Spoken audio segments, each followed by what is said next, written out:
The compound erupted in screams. Pots fell. The women scattered. Amara fell to the ground crying, shouting her name. Messoma! Messoma! Mama Ugo came out from her hut with a red wrapper tied around her chest. Her face was pale. I won her, she said, her voice shaking with both fear and grief. I told her not to sweep after nightfall. She had awakened them, the ones that sleep beneath the earth. The other women gathered around her, some crying, some praying. How do we bring her back, Mama Ugo? One of them asked. She's not lost, the old woman replied, her eyes fixed on the Iroko tree. She's in their world now, the spirit world. She trespassed and they took her. But there is still time. We must call the elders. That night, torches were lit. The village elders, 6 in total, were summoned. They wore white wrappers, beads around their necks, and chalk markings on their faces. They gathered at the center of the compound, around the spot where Messoma vanished. They chanted incantations, poured libations, and placed a clay pot filled with kola nuts, ash, and black soap in the middle of a chalk-drawn circle. The head elder raised his staff. She disturbed the dead, he said, and the dead have taken her, but not all doors are closed. The sky rumbled. The wind whispered her name. Messoma, Messoma. The ritual began. But something else began too. From inside the house, Amara suddenly let out a scream. She was staring at the mirror, and in it, behind her reflection, was Messoma, standing, smiling. But her eyes were not hers, and her feet were not touching the ground. Amara's scream shattered the tense silence that had gripped the compound. Everyone outside turned at once, panic rising in their voices. Mama Ugo rushed towards the house, her wrapper flapping widely as she pushed past the curtain and into the room where Amara stood frozen, still staring into the mirror. What is it? What did you see? Mama Ugo demanded. Amara didn't answer. Her lips trembled and her eyes were still locked on the mirror. Mama Ugo followed her gaze. The mirror was now fogged as though someone had breathed on it, and written across the misted glass were 4 chilling words. You called us back. Mama Ugo grabbed Amara by the shoulder and pulled her away from the mirror, just as the glass cracked. Not once, but thrice, each crack forming the shape of a claw. The air in the room grew heavy again. The air smelled like damp earth and smoke, and underneath it all, a faint scent of aho, palm kernel, as if something ancient was remembering home. Outside, the elders had begun to chant louder. The flames from their torches danced unnaturally, some flickering blue, some splitting into 2. The head elder's eyes were closed, his voice deep and trembling with every word. He poured palm wine onto the ground and whispered Messoma's full name. Messoma Adeze Ugochinyere. Come back to us. Come back before the 3rd call of the rooster. The 3rd call of the rooster. It was an old belief that when someone was taken by spirits, they had until the 3rd crow of the village cock at dawn, or they would remain trapped in the spirit world forever. Back inside the house, Amara suddenly collapsed. Her eyes rolled back, and her limbs went stiff. The women around screamed again. Mama Ugo placed her hand on Amara's chest and began to pray in Igbo, a trembling plea to the gods of their land. Then Amara's mouth opened, but it wasn't Amara's voice that came out. It was Messoma's. Mama Ugo gasped. Messoma, is that you? Yes, the voice whispered from Amara's lips. It's dark here. It's cold. They are walking all around me. I see their faces, but no eyes. They are angry. I swept their paths. I swept over their graves. Listen to me, Mama Ugo shouted, tears rolling down her wrinkled cheeks. Stay near the light. Don't eat anything they offer you. Don't answer when they call you with your full name. We are fighting for you. They won't let me go, Messoma's voice said. They want one more. Amara's body jerked violently, and her mouth slammed shut. The elders outside stopped their chant. The head elder raised his staff again. sweat pouring down his face. "One more what?" he asked aloud, turning toward the house. What did they say? A heavy silence fell. Then the iroko tree began to creak loudly, as though something massive was shifting inside it. Suddenly, a deep voice, guttural and ancient, echoed from the tree. "One must stay." Everyone froze. Mamugo stepped outside slowly, her face pale as shock. "They want a replacement," she said. "One spirit must stay behind, or they won't return her." The women and villagers began murmuring in fear. "A replacement? Can we offer an animal?" one woman asked, trembling. The head elder shook his head. "No animal can carry a human spirit's weight. The spirits are not fools." "So what do we do now?" Amara said weakly, having regained consciousness. "Are we going to let her stay there?" "We have until the third rooster call," Mamugo repeated. "We must go to the shrine of the echoes. There is one last thing we can try, but we will need the one who saw her last." All eyes turned to Amara. She blinked, confused. "Me?" "Yes," Mamugo said solemnly. "You are her spirit mirror now. Her voice came through you. They have marked you." "But I didn't do anything." "You are connected now." Thunder cracked in the sky. Lightning flashed, but the sky was still dry. No rain, just warnings from above. The villagers and elders began preparing for the midnight journey to the shrine of the echoes, deep in the forest. Only a few had ever gone there and come back. The shrine was said to sit on the edge of two worlds, where the veil between the living and the dead was thinnest. As they packed kola nuts, white chalk, blood feathers, and sacred water into a gourd, Mamugo handed Amara a tiny bell. "If you hear her name again," she said, "ring this bell once. If you hear her name, don't look back." They entered the forest as the moon rose high and pale above the trees. None of them noticed that back in the compound, the cracked mirror had now gone completely black. And in it, something was still watching. The forest swallowed them whole. The air turned colder as they stepped deeper into the path that led to the shrine of the echoes. The leaves above barely moved, even though the wind whispered through the trees like a chorus of lost voices. Every twig that snapped underfoot sounded like a scream, and even the crickets had gone silent. Amara held tightly to the tiny bell in her palm. It felt warm, almost alive. Beside her, Mamugo led the way with a small oil lamp, her other hand clutching white chalk and a red feather. The head elder chanted softly as they walked, marking trees with symbols of protection. Behind them, two young men carried the sacred gourd, wrapped in palm fronds. No one spoke unnecessarily. Even breathing seemed louder than it should have been. After what felt like hours, they reached a clearing. There it stood, the shrine, an ancient structure built from stones and skulls, half sunken into the earth. Vines wrapped themselves around it like fingers. At the very top, an owl sat, motionless, its glowing eyes fixed on them. "This is the place," Mamugo whispered. As they stepped into the shrine, Amara felt it, a pulling, like invisible strings tugging at her soul. Her knees buckled, and she nearly fell.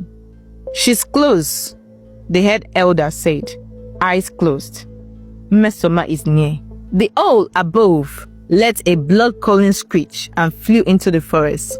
A silence thicker than earth followed, and then a voice echoed from the trees. "Amara!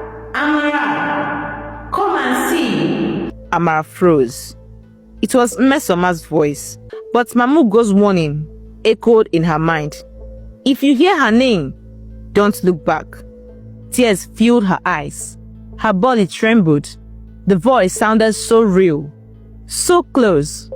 "Messoma," she whispered. The air changed, grew heavy. The shadows around them seemed to move. The head elder placed a hand on Amara's shoulder. "Don't speak to her," he said. "She's not herself. They have taken her voice and twisted it." Suddenly, The bell in Amara's hand rang on its own, not once but 3 times. Everyone gasped. "No!" Mamugo shouted. "She's already calling her." Before anyone could move, a crack ripped through the sky like thunder, but no lightning followed. Instead, the ground beneath the shrine began to tremble. The stones glowed faintly, and the air filled with whispers, thousands of them, like voices speaking at once, yet saying nothing clear. Amara's eyes glazed over. "I can see her," she whispered. "No, Amara." Mamugo tried to grab her, but Amara stepped forward, eyes wide and unblinking. "I can see her. She's wearing her wedding beads, but her feet aren't touching the ground." Behind the shrine, the faint image of Messa flickered like a flame. She stood barefoot, her face pale, her lips stained red. Her eyes were gone, just hollow darkness, weeping ash. "You called me," Messoma's spirit whispered. "You swept our graves." The earth cracked open beneath her ghostly figure. Dark skeletal hands reached up from the pit, clinging to her waist, her arms, her neck. The spirits with half-formed faces and open mouths began to rise, surrounding her like a crown of the forgotten. The elders dropped to their knees and began chanting. Mamugo poured the sacred water from the gourd, drawing a large circle around Amara and herself. "You must speak now, Amara," Mamugo cried. "Tell her what she needs to hear." "I don't know what to say." "Speak to her heart." Amara stepped forward, tears pouring down her cheeks. "Mesoma," she screamed. "You don't belong there. You didn't mean to wake them. You were only trying to help. Please, come back. Come back before the 3rd call of the cock." Messoma's ghost paused. The spirits holding her trembled. "Some haste." "Let me go," she whispered. "They want a replacement." At that moment, the head elder stood up. He pulled a white cloth from his satchel and wrapped it around his head. "I am ready," he said. Mamugo turned sharply. "No, elder, you are not the one. I have lived long." She has not. The spirits want balance. One must go. "No," Amara cried. "There has to be another way." But the elder had already stepped out of the circle. He knelt before the shrine, closed his eyes and whispered a prayer of farewell. The spirits turned to him, and in one breath he was gone. Gone. Just vanished. The spirits hissed and howled, sinking back into the earth. The pit closed. The air returned to normal. The owl landed again on the shrine. And then Messama opened her eyes. Her real eyes, filled with tears, with fear and with life. She gasped for breath as though breaking the surface of deep water. She was free. She fell forward into Amara's hands. "I saw things," she whispered. "So many things." Mamugo and the others gathered around her. They didn't speak. There were no cheers, only silence, and the faint call of a rooster in the distance, the first crow. They still had time, but barely. "Let's get her home," Mamugo said, trembling, before the next crow, before the spirit changed their minds. But none of them noticed. As they left the shrine, the owl didn't fly away. It turned its head slowly toward them, and for the briefest second, its face looked almost human. They moved quickly. Messama was weak. Her feet barely touched the ground as Amara and one of the young men helped her along the narrow forest paths. The sacred bell still rang softly in Amara's palm, even though no one touched it. The air remained cold, colder than it had ever been. Something was not right, but no one said a word, not even Mamugo. The edge of the forest. The second crow of the cock echoed through the night. 2 calls, 1 more, and the spirits would return. They entered the compound just as the rooster gave a long, low growl. Not a call this time, but a warning. The women who had stayed behind rushed out with lanterns and wrappers, crying and praising God when they saw Messama alive. Her grandmother stood at the entrance of the hut, holding a Bible in one hand and a wooden cross in the other. "My daughter," she whispered, tears flowing down her wrinkled cheeks. "I warned you." "I'm sorry, Grandma," Messa cried. I didn't know what I was waking up." Mamugo raised her hand. "Silence! Take her inside. Do not speak of what happened in that forest. Not yet. Let her rest." But she paused, eyes narrowing. "We must prepare for something worse." "Worse?" one of the women asked, trembling. "Yes," Mamugo said, "because the forest gave her back. But it did not close the door." Everyone went still. As they helped Messa into the hut, a light wind passed through the compound, and the ground where she had swept earlier shifted slightly, as though something beneath it moved. That night, Messa lay on a mat wrapped in 3 layers of clothes, her body cold like ice. Her lips trembled as she spoke in her sleep. They gathered around her. She was dreaming. She was speaking in her dream. Her voice sounded like hers, but also like 100 other voices layered over it. The bones. Where are the bones? She scattered them. You swept them from their rest." Mamugo's face turned pale. "She did more than wake them," she whispered. "She displaced them." Amara knelt by her friend's side, gently wiping her forehead with a wet cloth. "What does that mean?" "It means," Mamugo replied slowly, "they are not just angry. They are looking for what was taken, and until they find it." She didn't finish the sentence. Suddenly, Messa sat up straight, eyes wide, pupils gone. "They are in the compound," she said in a deep, unnatural voice. Everyone turned. There was silence for a moment, then a knock, 3 times on the door of the hut. Knock, knock, knock. Amara jumped. Mamugo's hand went immediately to her chalk pouch. "Don't answer it," she whispered. Knock, knock, knock. Again. "Mamugo," Amara whispered. "But we are all inside." Who is outside?" The knock came again, but this time it wasn't from the door. It was from the walls, then the roof, then the floor.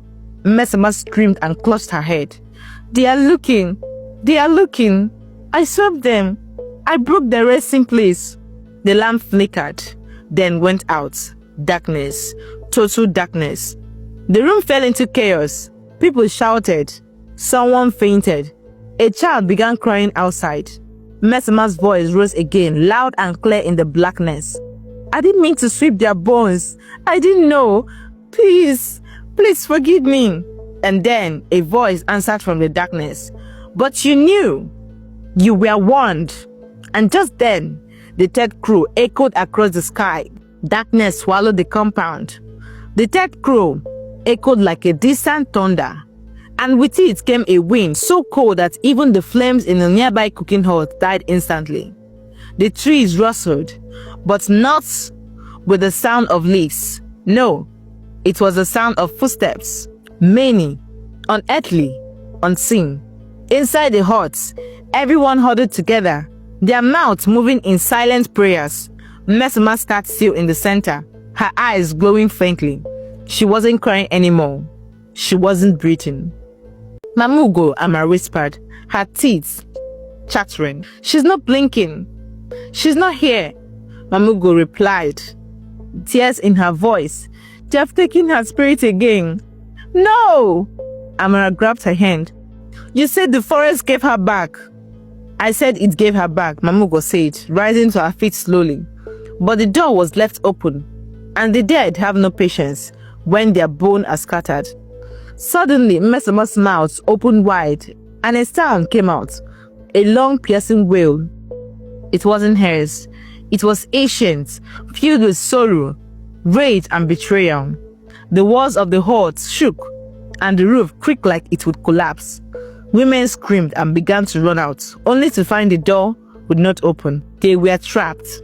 And then, one by one, shadows formed along the walls. Figures, some tall, some bent, some crawling. Eyes glowing red.